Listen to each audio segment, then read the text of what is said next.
forward. This is talking foreign policy and internationalist perspective on Canada's role abroad. And today we're going to be talking about recent repression of Palestine solidarity, anti-genocide activism in this country in recent weeks. There's, of course, been huge mobilizations, many people protesting, opposing the Canadian government's role in supporting Israel's violence in Gaza. And many people have faced repercussions, people being fired, people being suspended from their academic appointments, people being harassed in different ways, people being arrested. John Clarke is a longtime organizer, former organizer with the Ontario Coalition Against Poverty, a longtime activist in Toronto. He just published a piece on Counterfire titled Palestine Solidarity Under Attack in Canada. So excited to have on John to discuss some of this repression. First of all, John, thanks for coming on. And can you talk a little bit about the criminalization of Palestine solidarity that we've seen with the Indigo incident, Calgary, and others? Yes, I mean, I think what's really significant is that you've obviously got the ongoing campaign of slander. You've got a campaign as well that seeks to go after people's positions, people's jobs, in some cases even people's immigration status. Those kinds of things are happening. But what we're actually now seeing is, I think, a very major leap forward, or backward, I should say, in the sense that we're now dealing with a situation where we're really arriving at a threshold where we're on the verge of the state determining that expressing disagreement with the political ideology of Zionism will be treated as hate crime. I mean, that sounds almost hyperbolic thing to say, but it's literally the case.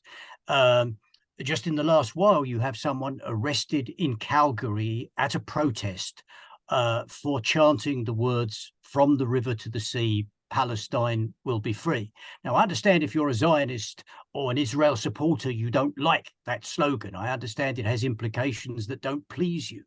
But to actually come out and have a situation where the police come and arrest somebody for saying that is, I think, just unbelievably monstrous. And the police disclosure actually showed them saying that this person was repeatedly chanting an anti-Semitic slogan and seeking to get other people to join in with the chanting. I mean, that's the crossing of a threshold. It's absolutely monstrous. I know that organizations like the Center for Israel and Jewish Affairs, with the emphasis on the former, has always wanted that to be the case, but that's what we're actually arriving at. And now this incredible situation in Toronto where 11 people are charged after they allegedly put posters and paint on the window of Indigo books because the owner is associated not just with support for Israel, but actually recruiting for the Israeli occupation forces.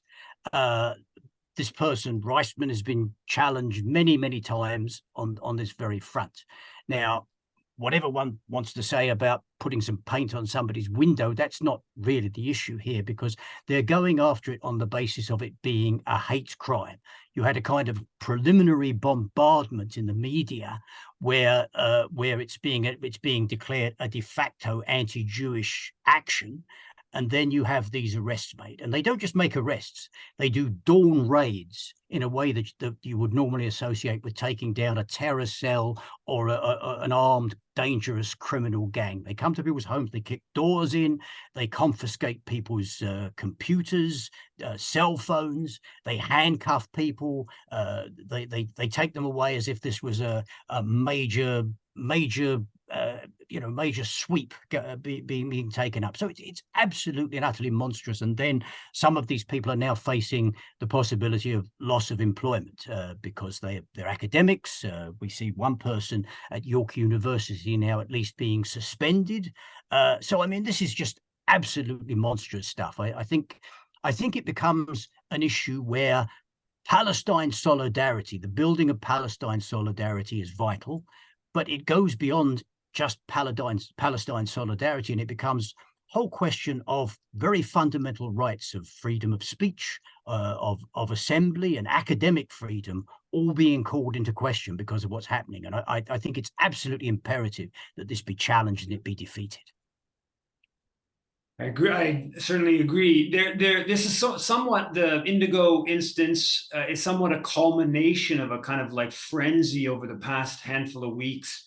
In your piece, you mentioned the Davide Mistrice at the Maple, who kind of listed a whole bunch of people who've been targeted, employment, different stuff like that. Can you cite a couple of examples of that, of other individuals who've sort of been targeted for their employment over this question in recent weeks? Well, yes, we see somebody persecuted by the Toronto District School Board for defending school students. So there you have a situation where, again, the Center for Israel and Jewish Affairs, they post this video of high school students walking out for Palestine who are chanting, Trudeau, Trudeau, you can't hide, we charge you with genocide. And they absolutely outrageously state categorically that these students are chanting the words, Judah, Judah, you can't hide, an anti-Semitic slur, obviously.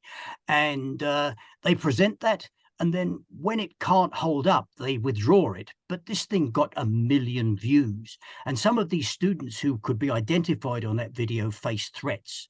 That kind of thing is happening all the time. We have the executive director of the Art Gallery of Ontario, an Indigenous woman, being driven out because of speaking out in favor of Palestine. We have a doctor with the University of Ottawa going after this person's job, again, just for making fair comment in solidarity with Palestinians in the Gaza context.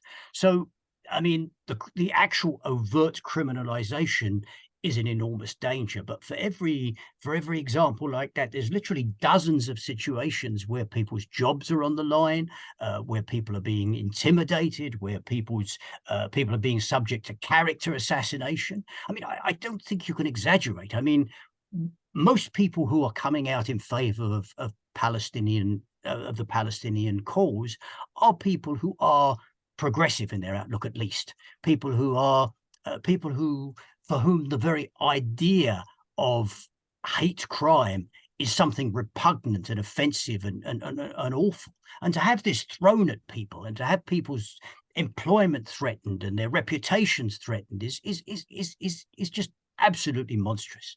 I mean, this is really where we have to arrive at a situation where we acknowledge that there is a definition of the term anti-Semitism. If you go to a dictionary, it'll say something like hostility or prejudice directed towards Jewish people.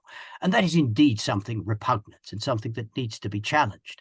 But to then argue that a particular ideology that subscribes to the notion that the colonial dispossession of the Palestinian people was justified, and to maintain that is justified, and to do so on the basis of saying that anyone who disagrees can't even express their opinion because to do so is criminal, and it's just an act of political gangsterism that is so deeply offensive and so toxic and so harmful that it must be challenged. And so what do you think? I mean, the best way to challenge, we've seen that despite these attacks, we had this huge march in Ottawa on Saturday, biggest Palestine demonstration in Ottawa history, maybe the biggest or one of the biggest anti-war demonstrations in Ottawa history. What do you see as the best way to challenge kind of at a macro level and maybe also a bit of a micro level? I'm really glad you make that point in your question, Yves, because I think it's absolutely essential. Is that there is, I think, a certain desperate quality to what's going on here. I mean, the truth is that the numbers of people taking to the streets are enormous. This is not just some protest. This is a social movement in solidarity with Palestine that's springing up, and it's growing in momentum, and it's absolutely wonderful and magnificent.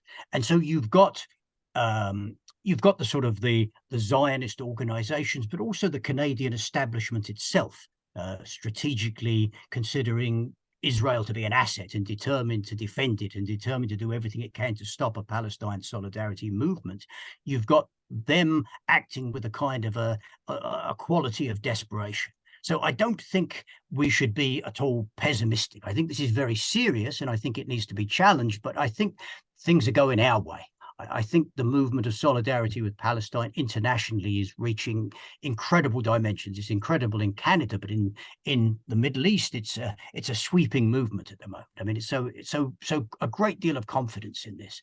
But I do think that we need to make a practice of not letting these things slide. I think when these kind of challenges happen to people's jobs, certainly when they're criminal challenges, we have to see that as an incredibly important site of struggle. We have to put all the resources and effort we can into defending people when they're under that kind of attack. And I think we need to as well engage in our movement a huge job of public education in terms of making the case for why anti-Zionism is not anti-Semitism, and why anti-Zionism is in fact a totally valid and enormously important perspective to put forward. So I think we're coming at this from a position of considerable strength, and I don't think they're going to intimidate people. I don't think they're going to succeed, but we have to actually draw the line as vigorously as we can and fight back as forcefully as we can as part of the process of building the movement.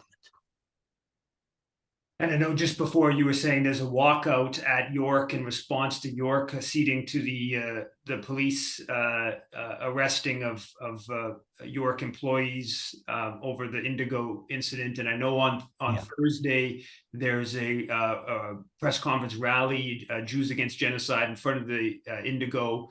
Here in Montreal, there's also a rally in front of Indigo. So it's like, if you're going to attack protesters for putting up some placards around the CEO of Indigo's funding of the Israeli military, then you know, we will amplify or rekindle the boycott of Indigo. Any final words in terms of the direction of the solidarity movement?